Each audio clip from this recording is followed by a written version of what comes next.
everyone. We're jumping back into the book of Ecclesiastes, and this week we're going to start up where we left off last week through chapter 5.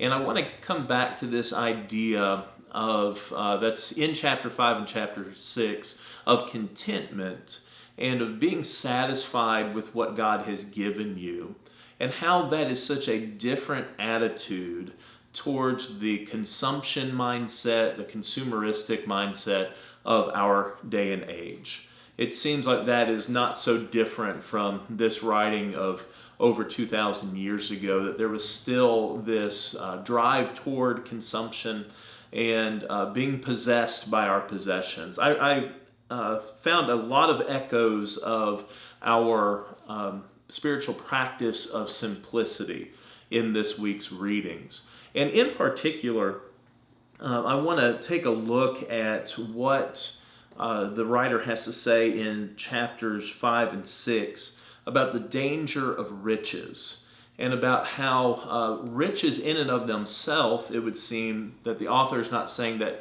that is bad, that material wealth is bad, or that material prosperity is bad. It's just that material prosperity tends to feed that consumption mindset to the point that we are never satisfied. The more that we acquire, we then just want more. We have an appetite to our sinfulness that is, when it is fed, it just gets hungrier and hungrier. And so I would think then that, even though he doesn't explicitly say this, that the writer of Ecclesiastes would argue, let your hunger for God be what grows, and let your hunger for the good things that God has given you, let that grow, so that you will be satisfied in the content in the provision that comes from God's hand. In other words, if you have just a little bit in this life, that is okay. Enjoy that little bit. Enjoy whatever it is that God has given you. That goes back to that idea we talked about in simplicity of seeing everything that you have as a gift from God's hand, and knowing that it is not by your doing, and it is not something to discard and go get something better. That seems to be our mindset so much in 21st century America, is I have what I have on my plate, and it's not enough for me. So I'm going to go out and try to find something better, something bigger, something more attractive, something novel, something that will pique my interest because I'm tired of what I have. It has bored me. And the idea here is, don't let your appetite in that way, your sinful appetites, drive your life, because you will never be satisfied in that. Instead, let the good provision of God lead you to contentment and be satisfied with what God has given you. This is all concisely stated in one verse from chapter 6. Chapter 6 verse 9 says, "Better is the sight of the eyes than the wandering of desire." And what I take this to mean is, better is what you have, what you can see, what you can experience. Better is what you have been given than to let your life go chasing these wild desires that may never be satisfied and never filled. I think the idea here is that to be a good, faithful Christian who honors God. Now, of course, this is pre-Christ, but I think if we were to apply this to our lives, to be a good, satisfied, faithful Christian who honors God is to take what you have and to care for it as a steward, a good steward of caring for what God has blessed you with. If you want to be a faithful Christian, love your husband or your wife. Don't go out there trying to chase a different spouse who might be better or might fulfill your desires more. Love your children. Don't subject them to the comparison trap and try to say, you should be more like so-and-so, or you need to be better at this or that. Love your job. Don't be constantly looking for something better, for greener pastures. Love your community. Go and serve the people around you. Don't use your neighbors as an opportunity to browbeat them or judge them. In other words, cultivate a sense of satisfaction. And it's not that we never want to grow or that we want to get stagnant. That's not what I'm talking about. In fact, I think if we will learn to steward those wonderful resources that we have, and the best resources we have are people, and is the work that we have to do given to us by God's hand, and is the church and the ministry that we have, let's cultivate a satisfaction with those things and not a constant spirit of comparison, a constant spirit of judgment, a constant spirit of saying there's something better out there for me. Love what God has blessed you with and has given you. And in that way, you will grow spiritually because you will be honoring God and you will be very much in His will, and you will be close to His heart and to His desires. In Ecclesiastes, then, the writer is basically saying that a great deal of wealth or possessions, or the fulfillment of all the desires that you could ever have, does not add any time to life. And so why pursue those things? Because they come with trouble. They come with a sense of dissatisfaction. They come with covetousness and with lust, and with all of these sins that the people of God have been dealing with since the very beginning.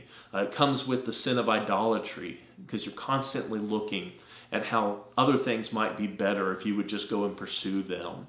And so if those kinds of things don't add any value to your life or add any length to your life, why pursue those things? Pursue contentment. Pursue the good gifts of God instead. One thing that Ecclesiastes does is it reminds us to look toward the day of our death.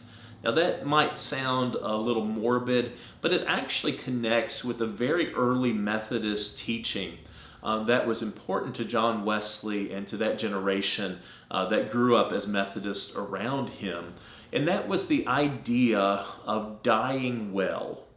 What does that mean, to die well? It basically means to live your life in such a way that as you are on your deathbed, you can look back at your life and you can be satisfied with the way that you live, instead of living your life in such a way that you always think you have another day to make up for it, or you always have another day to repent.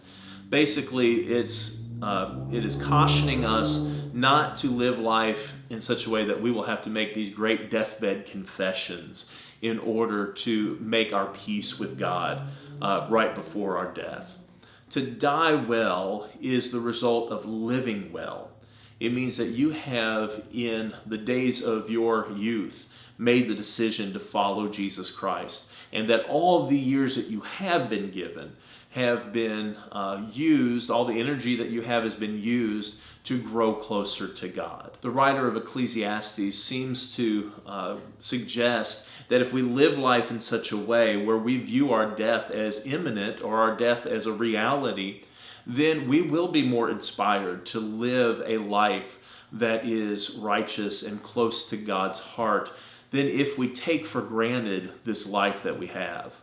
In other words, if we're only looking at life in such a way as saying, you know what, I'm still young, I'm 45 years old, I still have plenty of time to live, then we may get to the point where that disaster befalls us, to use some of the language of the writer of Ecclesiastes, in such a way like a snare or a trap catches an animal unaware.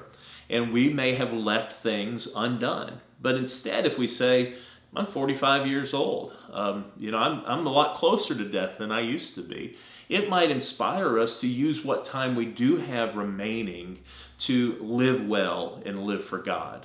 So keep the idea of your mortality in front of you, not in a morbid way, but in a way to be grateful for the time that you do have left so that you can use that time for God and His purposes. In fact, I think that's a very important lesson for us to learn as we prepare to enter into the season of Lent next Wednesday. That idea of Lent, and especially of Ash Wednesday, is to remember our mortality, to remember that we don't have an endless amount of days to live and to, quote, get things right in the future. So live in such a way that today will be a day of integrity. It will be a day that matches up with God's purposes.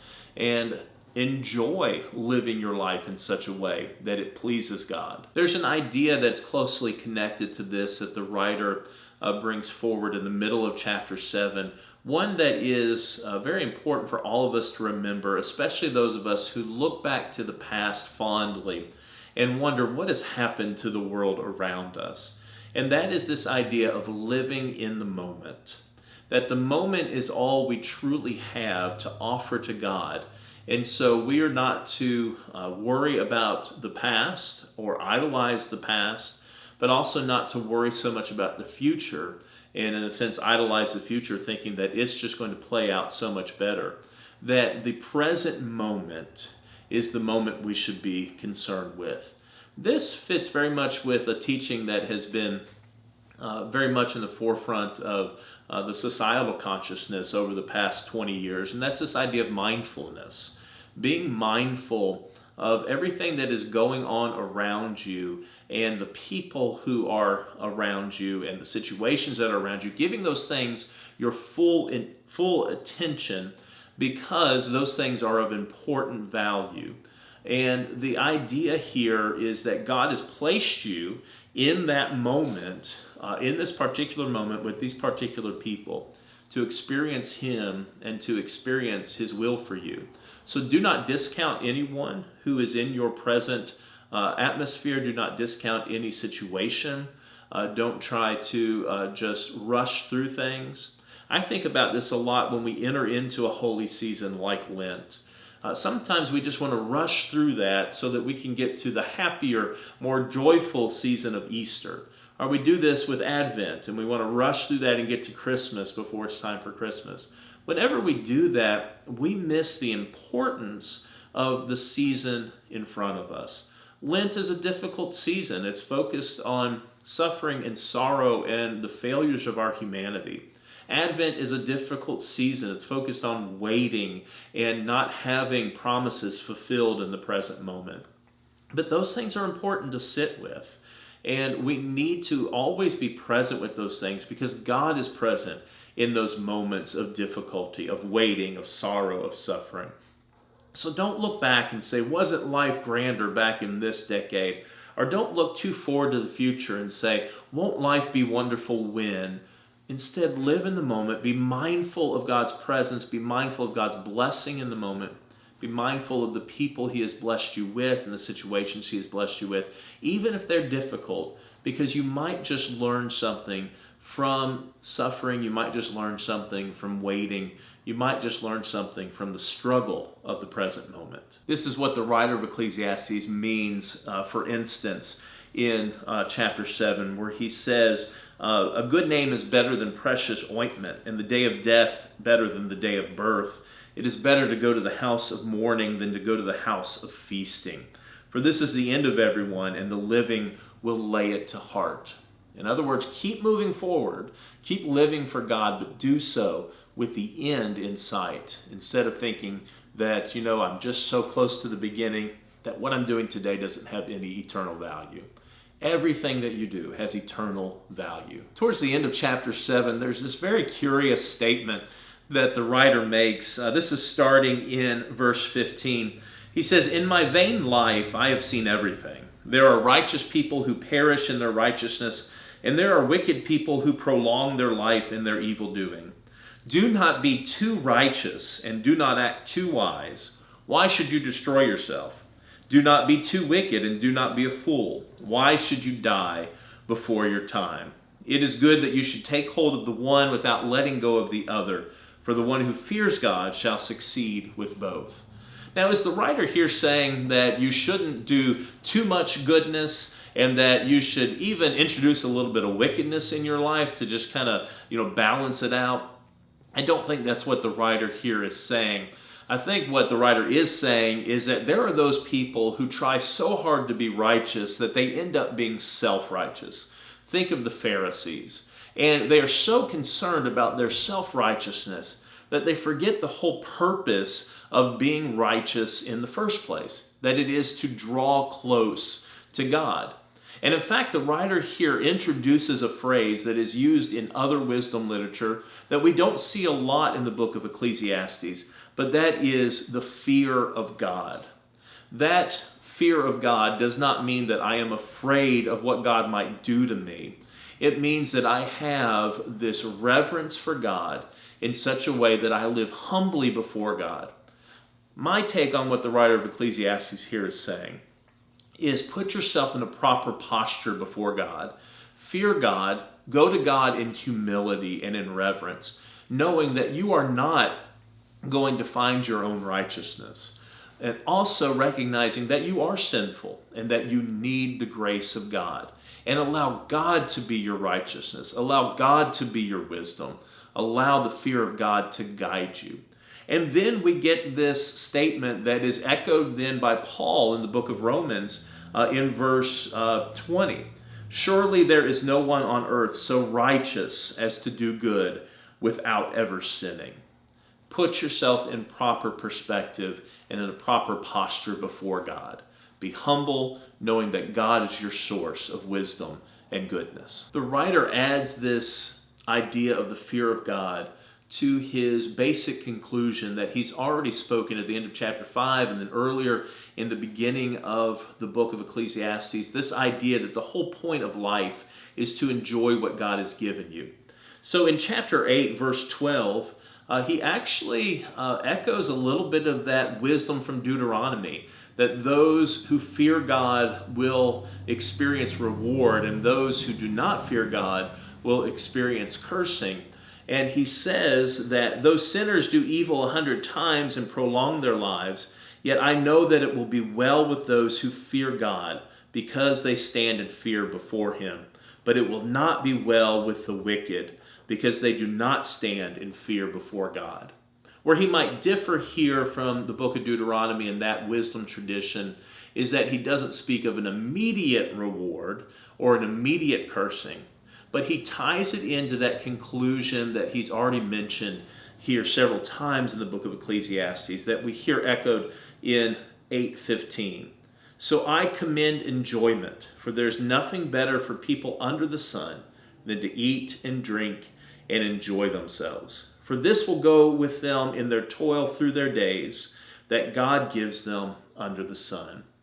In other words, he is saying that those who fear God will experience a greater enjoyment in the present moment, a greater enjoyment in the gifts that God has given them, a greater enjoyment in their work and the fruit of their work than those who pursue evil or wickedness. Still, the idea is that we should be grateful for what we have, we should be content, but we should add to that contentment the fear of God, because really that's the only way to truly be content in this life. Do you think of the work that you have to do as a blessing, or do you see it as a part of the curse of life? The writer of Ecclesiastes, as we finish up our reading for this week, would look at work and even toil as a gift from God and something that can actually bring enjoyment to life. Towards the middle there of chapter 9, looking at verse 10, he writes, "Whatever your hand finds to do, do with your might, for there is no work or thought or knowledge or wisdom in Sheol, to which you are going." Now, Sheol is the place of the dead for the Jewish tradition. And basically what he's saying here is don't look down upon the work that you have to do in this life, because the alternative is having no work to do and being in the grave. And so look at work today as a blessing. The fact that we get to fill our lives with constructive, productive, fruitful work is part of God's purpose and plan for us. Notice if you go all the way back to the Garden of Eden, work was a part of the original plan for the garden, that the man and the woman were supposed to tend the garden. It was only after the curse that followed sin that we get the unenjoyable part of work. But work in and of itself is a good thing that God gives us. So find enjoyment in the work that you do, no matter what that work is, whether it is employment for wages or whether it's the work you have to do at home or in your family. It is a good blessing from God. It helps us to partner with God and with other people in bringing things to fruition. And so this idea of whatever your hand finds to do it with all your might, actually echoes the words of Paul, where Paul says, do everything you do as if you were doing it unto the Lord. That look at every task that you have as an opportunity to give praise to God. Now, the writer of Ecclesiastes in our readings for this week is also very clear about the fact that death brings rest, and that rest is a good thing, but work is a good thing as well. We will have our rest one day, and that rest will come after death, and we will experience, of course, the rest of the kingdom of God after death. But for right now, be glad that you have work to do, that God has seen you fit to be a part of the economy of His kingdom in bringing this world to a place of fruitfulness and a place of joy and peace. You are part of the shalom of God. And finally, be humble. I leave you with what I think is one of the most humorous verses in our reading for this week. It comes from chapter 9, verse 4. It says, "A living dog is better than a dead lion." You may feel like you are a dog in this life and you just can't get ahead. But if you're alive, things are still going better for you than that lion who may have been king of the jungle at one point, but is now dead and has entered into Sheol. So if you ever get discouraged, just look at yourself in the mirror and say, you living dog, God has a plan for you today. And maybe with a little bit of humor, that will encourage you to keep going, to take this moment and live it to the fullest as God has given it to you, keeping your mortality in view so that you might use every chance to live for God and live for the good of others around you. Have a great week. We'll finish up the book of Ecclesiastes next week, and I'll see you soon.